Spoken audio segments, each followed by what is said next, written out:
S7 Aqua, 100% pure water, pure health. 2 years pump warranty, 1 year full maintenance.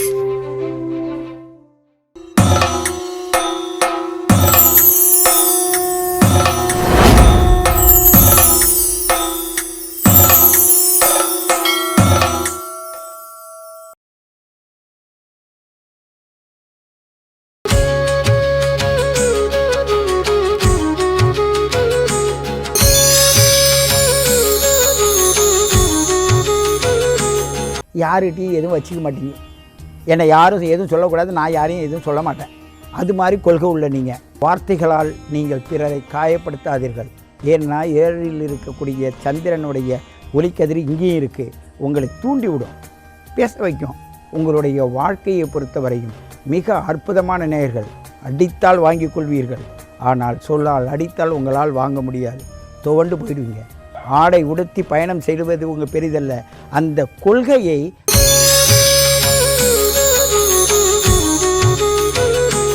S7 divine அன்பு நேயர்களே, உங்களை வணங்கி மகிழ்வது உங்கள் சித்த யோகி பேரம்பளவானன். உலகெங்கும் இருந்து இதை பார்த்து கொண்டிருக்கும் அன்பு நேயர்களே, இந்த பொங்கல் பண்டிகை மிக சிறப்பாகவும் நல்ல விறுவிறுப்பாகவும் உங்கள் இடத்தில் இருக்க எல்லாம் வல்ல விநாயக பெருமானை வணங்கி உங்களோடு சில வார்த்தைகளை பகிர்ந்து கொள்கிறேன். உங்களுடைய ராசியில்தான் அற்புதமான விஷயமாக இருக்கிறது. என்ன? வானத்தினுடைய பகுதியில் 6 மாதம் உத்தராயணம், 6 மாதம் தட்சாயணம் என்று சொல்லக்கூடிய தென்பகுதியும் வடபகுதியும் பிரியக்கூடிய ராசி தான் அந்த மகர ராசி. அங்கே சனி பகவானுடைய ராசி அது. இந்த ராசி எப்படிப்பட்ட ராசி என்றால் மிக மிக நுட்பமான ராசி. யார்கிட்டையும் எதுவும் வச்சுக்க மாட்டீங்க. என்னை யாரும் எதுவும் சொல்லக்கூடாது, நான் யாரையும் எதுவும் சொல்ல மாட்டேன். அது மாதிரி கொள்கை உள்ள நீங்கள் எவ்வளோ படிச்சிருந்தாலும் வெளிக்காட்டவே மாட்டீங்க. இவ்வளோ தான் படிச்சிருக்காங்கன்னு அடுத்தவங்க ஆச்சரியப்படுற மாதிரி இருக்கும். ஆனால் அதை பெருசாக எடுத்துக்க மாட்டீங்க. சில பேர் நல்ல பதவியில் இருப்பீங்க, சில பேர் வீட்டு வேலையில் சிறந்தவங்களாக இருப்பீங்க. உங்களுக்கு கொடுத்த கடமையை சரியாக செய்வீங்க. அதே நேரத்தில் பிரபஞ்சத்தில் என்ன இன்னல்கள் வந்தாலும் உங்கள் உடம்புல வரும். அண்டத்தில் நடப்பது எல்லாமே பிண்டத்தில் நடக்கும். அவங்களுடைய வார்த்தைகளால் நீங்கள் பிறரை காயப்படுத்தாதீர்கள். ஏன்னா 7ல் இருக்கக்கூடிய சந்திரனுடைய ஒளிக்கதிர் இங்கேயும் இருக்குது. உங்களை தூண்டி விடும், பேச வைக்கும். ஆனால் பேச வைக்கிறது பேசிவிடாதீங்க. ஆகையினால் பெரும்பாலும் இந்த மகர ராசியில் நேயர்களுக்கு இந்த திருமண வாழ்க்கையில் நிறைய பிரச்சனை இருக்குது. இவர்கள் எங்களை தேடி வந்து சொல்லும்போது என்ன பண்ணுவது? அது இயற்கையோட ரகசியம். அவங்கவுங்க வாங்கி வந்த வரத்துக்கு ஏற்பதான் இது நடக்குது. இந்த கர்ம வினை அதற்கு தான், உங்களை ஆறுதல் செய்வதற்கு தான் இறை வழிபாடுன்னு ஒன்று வச்சுருக்காங்க. அது உங்களுடைய கவிட்டி பாகமும் உங்களுடைய சிரசு பாகமும் இணைப்பதற்கு மூலாதார சக்கரம், சுவாதிஷ்டான சக்கரம், அந்த சக்கரங்கள் இயங்குவதற்காக உங்களுக்கு நிறைய பயிற்சி கொடுத்துருக்காங்க. ஞானத்தை தேடி செல்லுங்கள். நியாயத்தை தேடி செல்வதை விட ஞானத்தை தேடி செல்லுங்கள்.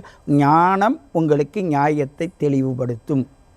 ஆகையினால் உங்களுடைய வாழ்க்கையை பொறுத்தவரையும் மிக அற்புதமான நேயர்கள். அடித்தால் வாங்கி கொள்வீர்கள், ஆனால் சொல்லால் அடித்தால் உங்களால் வாங்க முடியாது. துவண்டு போயிடுவீங்க. வயதான காலத்தில் மனசுக்குள்ளேயே வச்சுக்கிட்டு வேதனைப்பட்டு ரொம்ப அவதிக்கு ஆளாகிற ராசியும் இந்த ராசி தான்.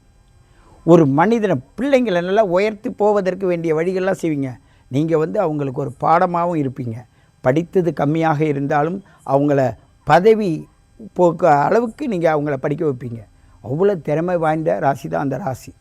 ஏன்னு கேட்டால் அங்கே ஒரு பிரபஞ்சத்துக்கே அங்கே தான் ஒரு அதிர்ஷ்டம் இருக்குதுன்னு சொல்லுவாங்க. அது என்ன அதிர்ஷ்டம்? அதுதான் ஒரு புதையில் இருக்கும் பகுதி.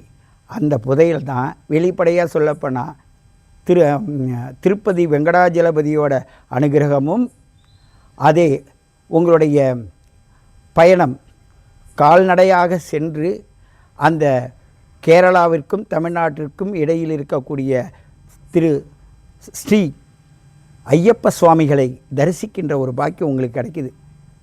அந்த நேரத்தில் இந்த குளூரில் எழுந்து உங்களுடைய ஆன்மாவை சுத்தப்படுத்தி, உங்கள் சரீரத்தை சுத்தப்படுத்தி, உங்களுடைய ஞானத்தை சுத்தப்படுத்தி நீங்கள் பயணிக்கும் போது பார்த்திங்கன்னா அந்த கல்லும் முள்ளும் காலுக்கு மெத்தை என்று சொன்னார்கள் என்றால் சும்மா இல்லை.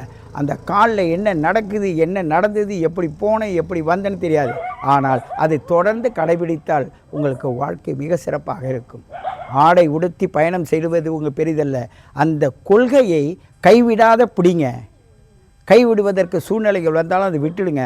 ஒவ்வொரு ஆண்டு போகும்போது 18 படிகள் கடக்கும்போது ஒவ்வொரு படிக்கும் ஒவ்வொரு குணத்தை நீங்கள் புரிஞ்சிங்க. 18 சித்தர்களுடைய குணங்கள் தான் உங்களுக்கு வர வேண்டும். 18 படி 18 வருடம் சென்றவர்களுக்கு ஞானம் அவ்வளோ சிறப்பாக இருக்கும்.